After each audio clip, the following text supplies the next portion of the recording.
Okay, everyone, welcome to another episode of the Intellectual Saviors of Wrestling with your hosts, the Master of the Brain Damage, Martin. and the one and only Sam H. And this is the Raw review from the 27th of June. So, what do we have to get us started this week? Wow, we had the show opening with Seth Rollins coming out and interact with the universe and I think sort of slightly rub it in everyone's faces that we're not going to be seeing Roman Reigns for a few weeks. Yeah, you see, this was one of those things where I didn't know if they were really going to talk about it. I suppose they could have avoided it, but this way it's out in the open, everyone already knows. Yeah, I mean, Roman did give a rather public apology to his friends and family and letting them down. Although, interestingly though, he didn't say sorry to his fans. You sure? Well, I'm sure he mentioned the WWE Universe, but I don't know. I don't really pay attention to Twitter all that much. No. Well, it sounded a bit worked to me, but Seth sort of come out and said, right, I've been told not to talk about it, but I'm going to talk about it. And conveniently, they had it already set up to be on the screen of his Twitter apology. They did. Yeah, and then that escalated a bit, and then I believe was it our champion who come out first? Yep, Dean Ambrose came out. Defending his buddy. Yeah, his brother-in-arms, saying everyone makes mistakes. Yeah. But as far as he was concerned, the triple threat was still on. Yeah. Seth tried to make the argument that he doesn't deserve to have a title shot. It should be just singles match. And then we got interrupted by AJ Styles. Yeah. He came down to the ring and basically said, screw Roman, I should be in the match. It should be a triple threat. Or a fatal four-way. Yeah, would have been different, but I can see where he's coming from. And then here's where it took a little downfall, and I seriously got scared for half the show. Then Cena came out, boo, and said he wanted to make it a fatal five-way. Oh, God. And then surprisingly, the solo McMahon working for the night, Stephanie came out and said, you can earn your spots in the title match. And showed up the two matches between Seth Rollins would be facing off against John Cena. Yeah. And Dean Ambrose would be facing off against AJ Styles. And the winners of those matches, if it was AJ Styles or John Cena, would get added to the title match. And their matches would follow on later on the show. I don't know, didn't, no, I could be wrong. Yeah, well, what started the show? What do we have? True SmackDown style. We had a tag team match. Oh, yeah, tag team match. Right. For once. Slightly different opponents this time around, but we had a women's tag team match. Oh, different. We had the team of Sasha Banks and Paige against Charlotte and Dana Brooke. Yeah. Well, I'll be honest with you, I was watching this and I wasn't really paying much attention to it. Yeah, in the end, Sasha and Paige picked up the victory. Yeah. You can tell I'm not really all terribly interested in this one. Yeah, Sasha Banks and Paige win. It's good to see Sasha back on the main roster. Yeah. And a rare win for the good guys. Yeah, it's less of the interference and the dirty tactics. Yeah. Yeah, you can't help but feel that this is starting to damage Charlotte's credibility for her title reign as the women's champion. In all honesty, I think that the belt needs to come off of Charlotte as soon as possible, because other than the WrestleMania match, or even including that, her title reign has been a disaster, let's say. It's not helped women's wrestling at all. No, it's nothing personally on Charlotte, but just the way the matches have been booked, they've not been worked very well. I mean, this isn't an attack on Charlotte. I like her. I think she's a good wrestler. Watched a lot of her work in NXT. But her title reign has just been managed poorly. Yeah. Yeah, we'll move on further up the card, and I don't believe the title was on the line, but we had a rematch from the United States title match at Money in the Bank. We had Titus O'Neil facing off against Rusev. Yes. No, it wasn't a title match. It was a non-title for Titus to earn another US title match. It was good to see them give them a bit of time. Of course, we had the heated thing in the background with Rusev being preyed on by Titus O'Neil, wanting revenge for his children. Yep. The last thing you do is antagonize a man's children. And he was pissed off. They were throwing bombs at each other throughout this whole match. I'm not sure whether it was worked or not, but a lot of those shots did look personal. Yeah. Slightly interesting twist and end to the match. They were both outside the ring, and then they both went for a double clothesline, knocking each other down on the mat. And then I think they both got out at roughly the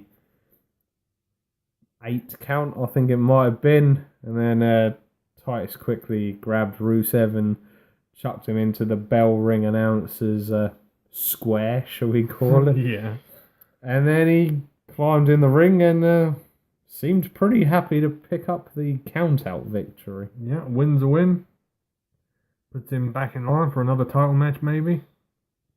Hopefully they give him a bit longer this time to show him what he can do. Yeah. Because the Money in the Bank match, I feel, was too short and too predictable. Yeah, unfortunately so, and it seems to be, despite his own personal proclaims, he's not really proving to be the greatest United States champion ever. Oh, that's a ridiculous claim. I wouldn't even put him in the top 10, personally. No. Or top 20. I'd have to agree with you on that one, but yeah, that was the match, and Titus picked up the victory. Right. Next on what you could consider maybe a semi-main event. Yeah, we had the match between John Cena and Seth Rollins. Yeah, these two normally have a pretty good match. They've had a few good ones in the past. SummerSlam last year was one of them. They know how to get good matches out of each other. But you knew at some point that someone was going to interfere. And this match was no different. No. As I say, the match was pretty decent standard and that, but unfortunately, we did get a interference / distraction from the club. It was to be expected, because you know when Cena loses, he very rarely loses clean. Yeah, and I can't help but feel they're maybe possibly teasing at Cena versus Styles 2, depending on the outcome of the match later on in the night. But they seem pretty dead set on keeping the heat going on the rivalry, at least. Yeah, I mean, this was a good way of doing it. Breaking them up, showing them interfering in each other's matches. Yeah. So the interference come from the club, and then Cena got distracted. I believe he was about to lock Seth in with the STFU. Uh-oh. I don't think you're allowed to call it that anymore. Well, Oh dear. he come up with the brilliant name, whether he wants to claim it or not. Lying bastard.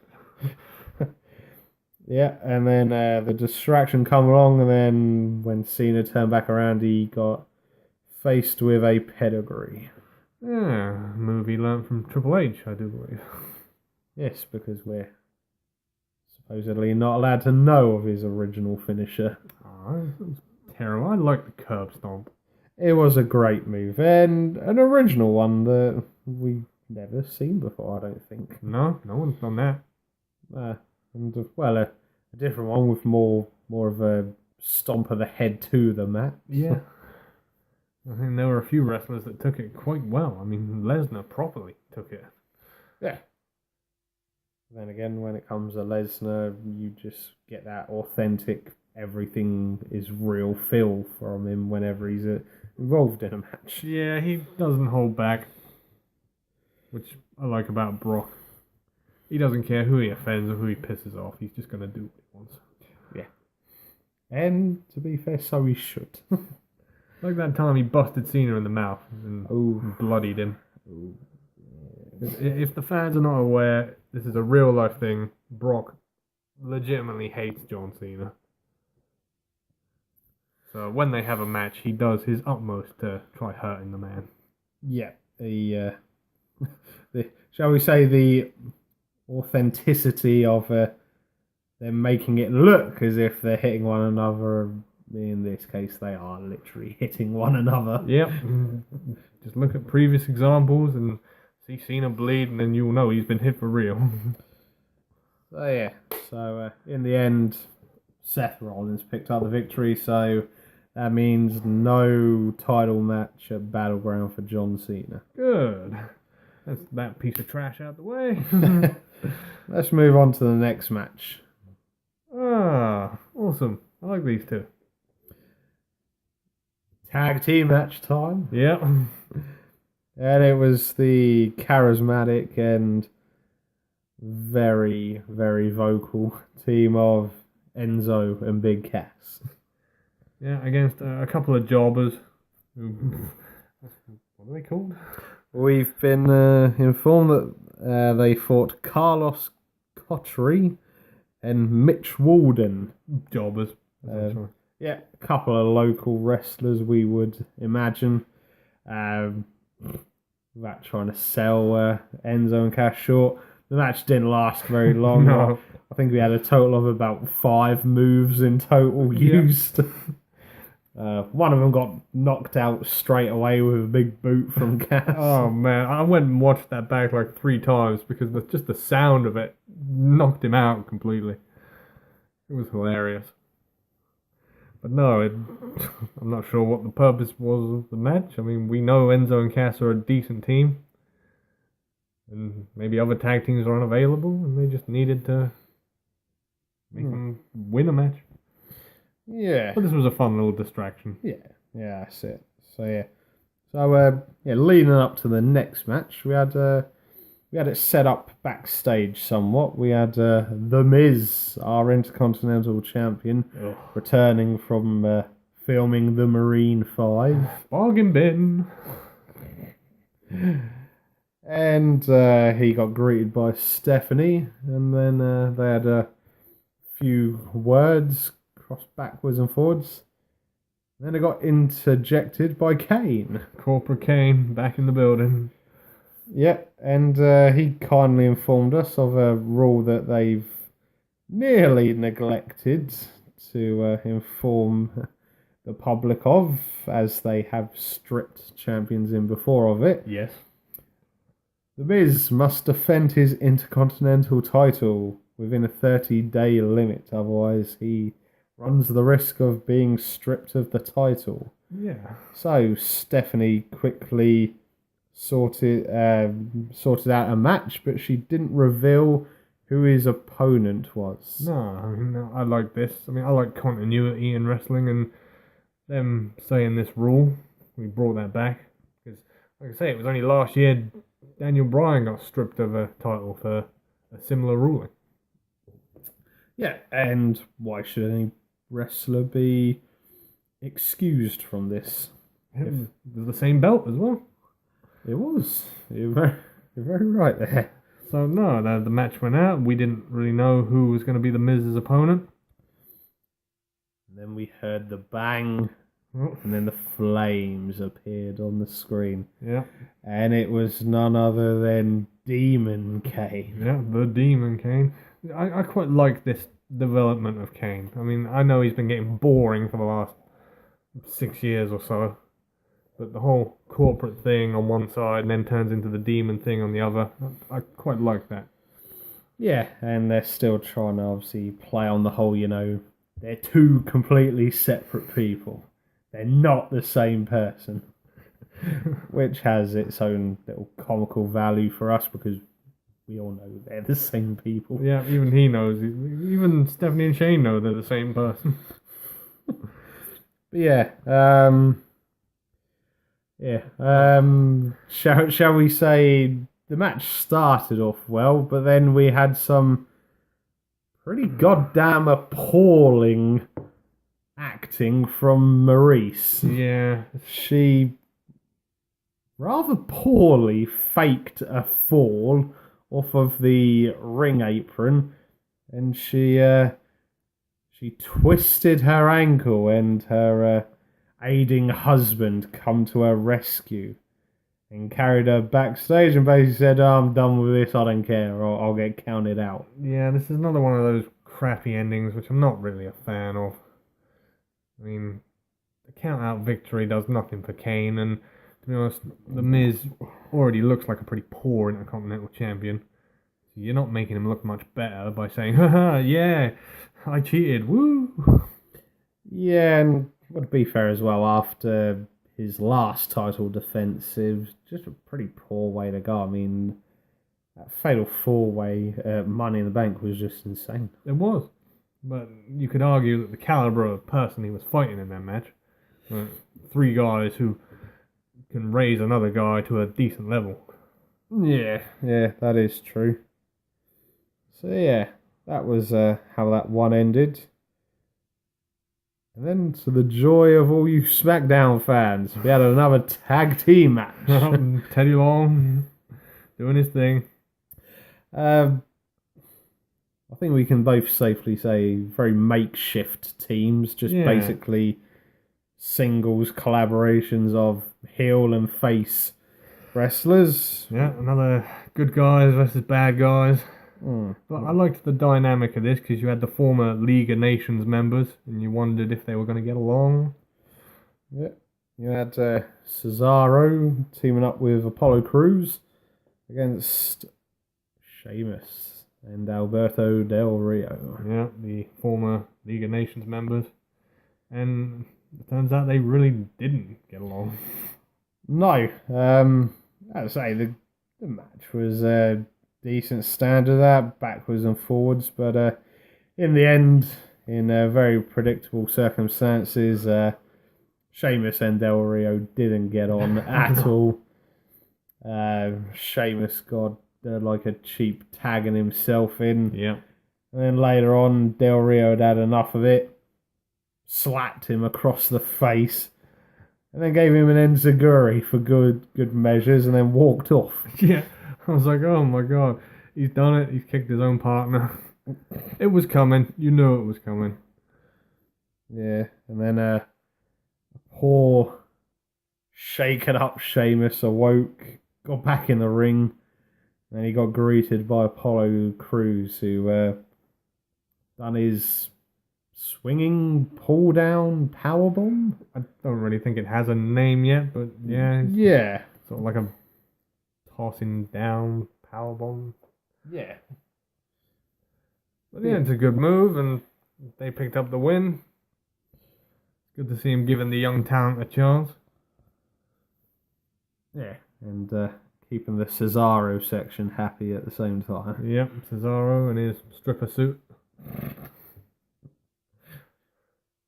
Slightly accompanied by the James Bond-esque entrance. Yeah, I mean, I thought that they paid MGM Studios for usage of that, because that's very close to cutting a James Bond gimmick. They must have got some sort of an agreement with him.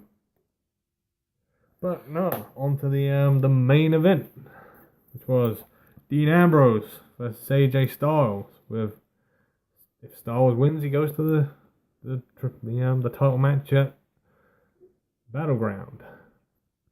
Yeah, given the quality in the ring, two wrestlers involved and their talents, certainly didn't lose our interest or not meet our expectations. Good backwards and forwards match. Yeah, I liked this match. I also liked while watching it was Seth Rollins on commentary. and having him had to cheer for Dean Ambrose because he didn't want AJ in the match. Yeah, that really pained Seth to have to cheer on Dean. But it was hilarious to listen to.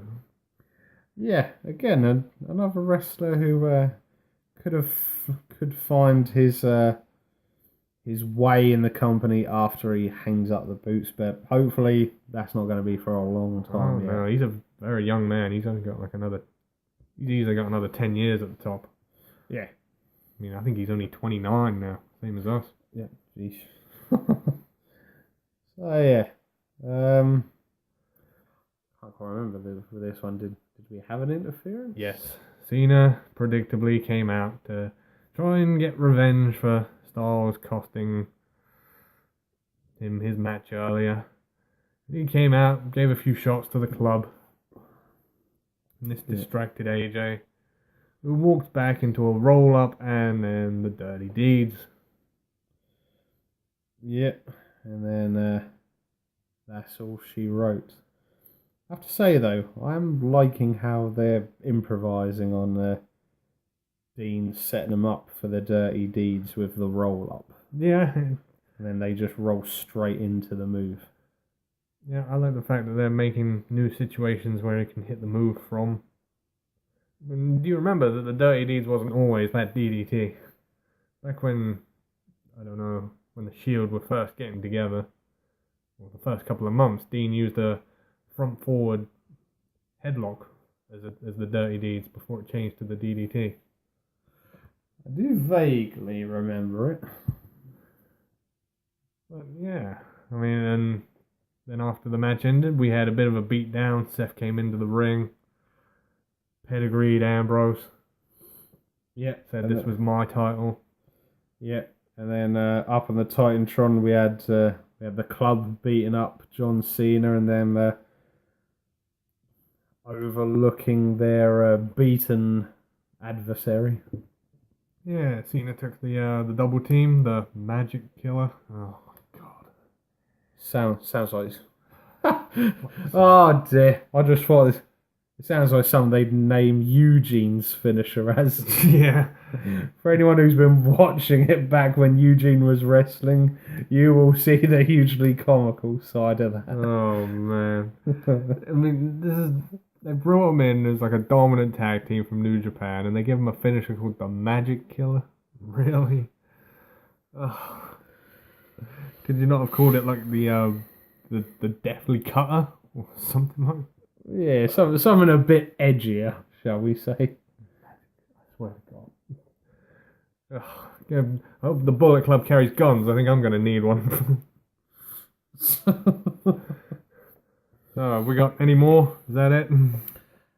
Yeah, I think that's pretty much it for the Raw review this week. Okay, so from your hosts, the Master of the Brain Damage, I've been Martin, and the one and only Sam H. We will see you again for the SmackDown review. Peace out.